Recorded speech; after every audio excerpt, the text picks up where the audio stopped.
Avril. Le début du mois est doux amer et mes humeurs ressemblent à la météo de l'île. L'envie de créer est toujours plus forte, de créer des textes, de créer des projets, l'inspiration me soulève. Et m'emporte dans des jardins fleuris et dans les rues les soirs de pluie. Les pique-niques avec mes amis, les partiels qui arrivent, mon canapé est réparé. Un trajet qui dure toute une nuit, des fous rires sur une aire d'autoroute. Et puis les cris et le goût salé d'une mer encore bien trop froide. Les pieds coupés sur les rochers mais pendant un instant cesser d'exister au milieu des vagues. Mais emploi du temps léger d'une fin d'année scolaire. Sauter dans un trampoline en jupe longue et m'ouvrir au soleil. Regarder mes amis cuisiner et danser puis me réveiller avant eux sur un matelas dans un salon pour assister à une réunion. Nos nouveaux projets qui naissent, ma L2 qui se termine. On traîne aux rues jusque tard pour pas se séparer tout de suite. Et puis on est tous les 5 dans une grande maison près de l'océan et mes journées sont rythmées par les montées des marées et les rebonds des balles de ping-pong. Juin. On court pour pas manquer un coucher de soleil sur la colline. Les conversations qui durent des heures sur la plage et les traces de bronzage. Je souffle une bougie maladroitement placée à côté d'un merveilleux que Martin a fait parce qu'il sait que c'est ma pâtisserie préférée. J'ai 21 ans. Aller à la fac, travailler mi-juin.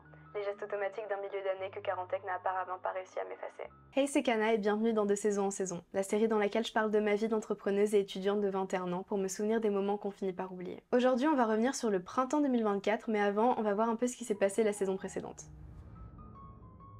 Rien n'aurait pu me préparer à cette saison. Ça fait des années que je suis constamment guidée par des objectifs. C'est comme si je voyais que par ça. Je pense que dans le prochain épisode de cette série, j'aurai beaucoup évolué, j'aurai beaucoup de choses à dire. J'ai recommencé à écrire aussi. S'il y a bien un truc que la tristesse fait bien, c'est que ça me fait être créative. Vous salez de larmes dans mes yeux et sur mes joues et dans ma bouche et sur mon oreiller et partout dès que je suis seule. Ça faisait longtemps que j'avais pas évité d'être seule. Je pense que la dernière fois que j'ai fait un épisode de 2 saisons en saison où j'étais autant dans le mal, c'était le tout premier épisode que j'ai fait l'été 2020 quand je venais de rentrer de mon année aux États-Unis et que j'avais 17 ans. Je me suis fait vraiment violence pour enregistrer l'épisode d'avant, j'étais tellement dans le mal et là, je pense que vous le voyez, mais ça va beaucoup mieux. On va parler un petit peu de tout ce processus de deuil, de rupture, de relation, enfin bref, l'épisode d'aujourd'hui, il va tourner un peu autour de ça. On va prendre mois en mois, parce que sinon je vais pas me retrouver parce qu'il s'est passé beaucoup de choses aussi. Avril, c'était horrible. Mars, ça allait encore alors que c'était le premier mois de la rupture, mais en fait je me suis tout pris dans la gueule en avril parce que j'avais pas encore réalisé. En mars, j'étais un peu dans le déni du début et en avril vraiment ça m'est retombé sur le coin de la tête. Crise d'angoisse, crise existentielle, anxiété, enfin je me suis tout mangé. C'était pas agréable. Ça faisait longtemps que j'avais pas été aussi mal. Après il y a eu des vacances avec mes amis dans le sud donc ça allait un petit peu mieux à ce moment-là, mais franchement en avril c'était le pire mois depuis longtemps. En mai j'étais beaucoup plus occupée parce que forcément je suis revenue de vacances, il y a eu des partiels, j'ai eu genre tous mes partiels qui se sont enchaînés en mai. Puis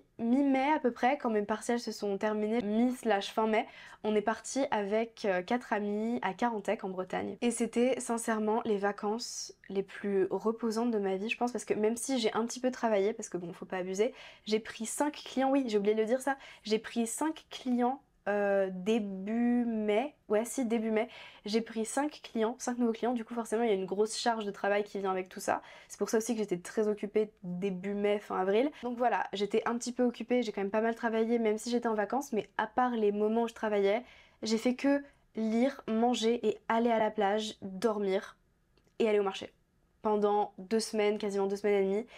Et c'était d'un calme, c'était reposant, j'ai adoré, en plus j'étais avec mes amis, c'était exactement ce dont j'avais besoin. Vraiment, ramenez-moi là-bas, là à Lille, ça va actuellement, il fait beau mais il a plu toute la journée.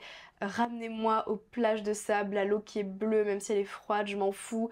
Ramenez-moi au petit village avec les rues en pente, avec les gens trop gentils. Vraiment, je mérite de vivre dans un joli petit village au bord de la mer quoi. Donc voilà, c'était très reposant, même si j'ai pris 5 clients. C'était quand même reposant, je pense pas que ça allait être à ce point et du coup ça m'a permis de vraiment me ressourcer et là de pouvoir attaquer parce que début juin j'étais encore là-bas, j'ai eu 21 ans là-bas. C'est la majorité internationale, c'est la vingtaine qui devient vraiment réelle, ça fait un petit peu bizarre mais je pense que j'aime bien, 21 c'est stylé un peu. Puis après on est rentré dans le nord et là je suis au charbon. J'ai un infoproduit à créer, j'ai les 5 accompagnements de mes clients du coup qui sont toujours en cours à assurer. J'ai énormément de projets sur lesquels j'ai envie de travailler, j'en parlerai après. Donc voilà, en gros pour résumer, début juin, tranquille, plage, bronzage et là charbon et travail en mode 9 to 5 et 5 to 9. J'ai des vacances début août, c'est pour ça que je me permets de charbonner comme ça pendant 2 mois parce que sinon je pense que je serais en burn-out à la rentrée et c'est pas exactement ce que je cherche pour commencer ma L3. Est-ce que vous me voyez? Oui, ok. On va parler un petit peu plus de mes objectifs pour l'été, du coup la saison qui va arriver dans un instant, mais d'abord je vais revenir un petit peu sur les objectifs que je m'étais fixés pour le printemps. Et ils sont pas beaucoup parce que j'étais tellement dans le mal quand je les ai fixés que je me suis dit je veux rien avoir à faire, je veux juste pouvoir me remettre de ma rupture, ce qui était très smart de ma part d'ailleurs parce que ça m'a permis de me concentrer un petit peu sur moi. Donc mes objectifs pour le printemps, c'était en premier avoir mon semestre, c'était vraiment la base des bases que j'ai mis. Je passe en L3 sans aucun souci, donc j'ai officiellement validé ma L2 et j'ai kiffé ma L2, c'était trop bien. Donc voilà, ça c'est fait. Lancement de Traffic Pilote, oui, c'est d'ailleurs grâce à ça que j'ai eu 4 de mes nouveaux clients, donc j'ai géré et je suis toujours en train de gérer. Ensuite, j'avais publié 2 fois par mois sur YouTube. Ça, je suis très fière de moi parce que à chaque fois, je me le fixe comme objectif et je le fais jamais. Il y a toujours genre un moment où j'ai du retard, un moment où j'ai pas d'inspi tout ça. Là, non, j'ai vraiment été très régulière sur YouTube, c'est rare. Profiter. Créer mon premier mini-tunnel. Je n'ai pas créé mon premier mini-tunnel, mais j'ai fait d'autres choses, notamment avancer sur le projet podcast. Et je m'étais juste dit d'avancer un petit peu, de commencer à me renseigner. Je compte lancer mon podcast dans le courant de l'été. Je donne pas de date parce que j'ai pas envie de donner de date et pas m'y tenir, mais il se peut qu'il y ait un premier épisode qui sorte dans genre 2-3 semaines au moment où cette vidéo sera publiée. Voilà. Ça fait très longtemps que j'ai envie de faire un podcast et là je suis juste en mode en fait il faut que je me lance et que je commence à enregistrer et à publier des épisodes. Si vous avez des idées d'épisodes à me donner, des trucs dont vous voudrez que je parle, n'hésitez pas à me les donner en commentaire parce que j'ai besoin d'inspi. Parce que j'aimerais bien en faire un toutes les semaines, donc ce serait plus que ma parution sur YouTube. Donc voilà, je vais avoir un petit peu besoin de votre aide pour continuer à avoir de l'inspiration. Le podcast d'ailleurs, je sais pas si je partage la couverture du podcast et le nom du podcast ici, j'ai un peu envie. Est-ce que je sais pas, est-ce que je fais? Oui, ok. Mon podcast s'appellera Éclore et voici la couverture. Peut-être que ça aura changé d'ici la publication du podcast, mais le nom je pense pas, la couverture peut-être, mais pour l'instant on part sur ça. Voilà, j'espère que vous aimez. Très bientôt sur Spotify, Deezer, Apple Podcast. J'ai trop hâte. Ça fait tellement longtemps que j'ai envie de faire ça.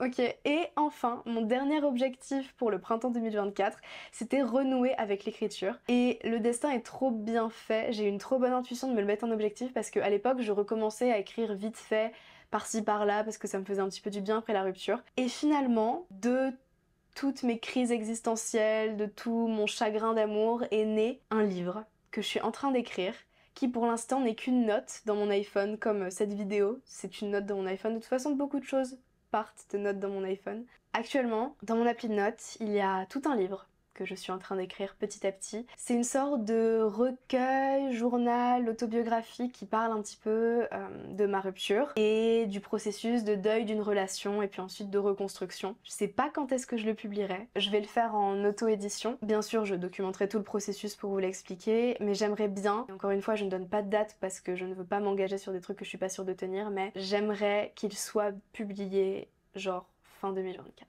Mon premier livre. Le premier d'une longue série parce qu'en ce moment, je ne lâche pas mon clavier pour écrire.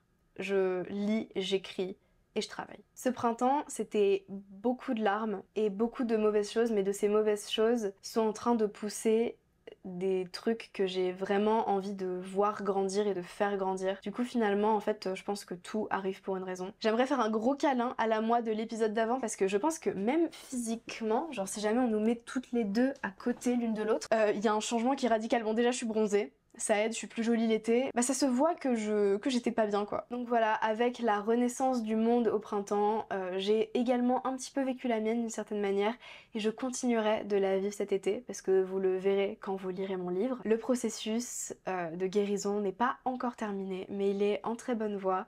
Il y a encore des moments où je suis pas bien, mais plus ça va, plus les moments de bonheur surpassent les moments de chagrin. Et je pense qu'en fait c'est ça, juste le temps qui passe et un deuil qui se fait. Avec tout ça, j'ai complètement zappé de vous parler de mes objectifs pour l'été 2024, du coup les voici. Faire au moins 5 ateliers 4 jours pour avoir des clients, assurer mes accompagnements clients, créer mon premier infoproduit, lancer le podcast, avancer sur le challenge 1780 € par mois. Si vous avez vu mes dernières vidéos, vous savez que je me suis lancé le défi de vivre vraiment de mon activité et pour ça, pour dégager un SMIC de mon activité, il faudrait que je génère 1780 € par mois et l'objectif cet été, c'est surtout de poser des bases qui vont me permettre d'atteindre cet objectif sur le long terme, du coup de commencer vraiment à créer les fondations qui vont me permettre de faire ça. Publier 2 fois par mois sur YouTube et avancer sur l'écriture de mon livre. Que dire de plus à part juste suivez-moi pour tout ce qui va arriver. Suivez-moi pour les futures vidéos, suivez-moi pour le podcast, suivez-moi pour le livre qui, franchement, je pense que je n'ai jamais écrit quelque chose de plus beau que ce que je suis en train de créer et d'écrire avec ce livre. Donc voilà, si vous restez pour quelque chose, restez pour ça. N'hésitez pas à vous abonner, à me suivre sur Instagram, parce que c'est là que je poste mes updates un petit peu tous les jours et que vous pouvez voir le mieux ce que je fais au jour le jour et que vous avez les annonces en premier. C'est tout pour le printemps 2024. Il y a juste un objectif que je m'étais fixé et dont je vous ai pas encore parlé, c'était profiter de mon printemps. Je pense que j'ai vraiment beaucoup dépassé mes attentes à ce niveau-là. Mais je vais vous laisser vous-même en juger en regardant le best-of de mon printemps 2024. Moi je vous dis à la prochaine. All the lights in Miami begin to gleam, ruby blue and green, neon to the moon. Everything looks better from above, my king, like aquamarine, oceans blue.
Salvador can wait, now it's time to eat soft ice cream.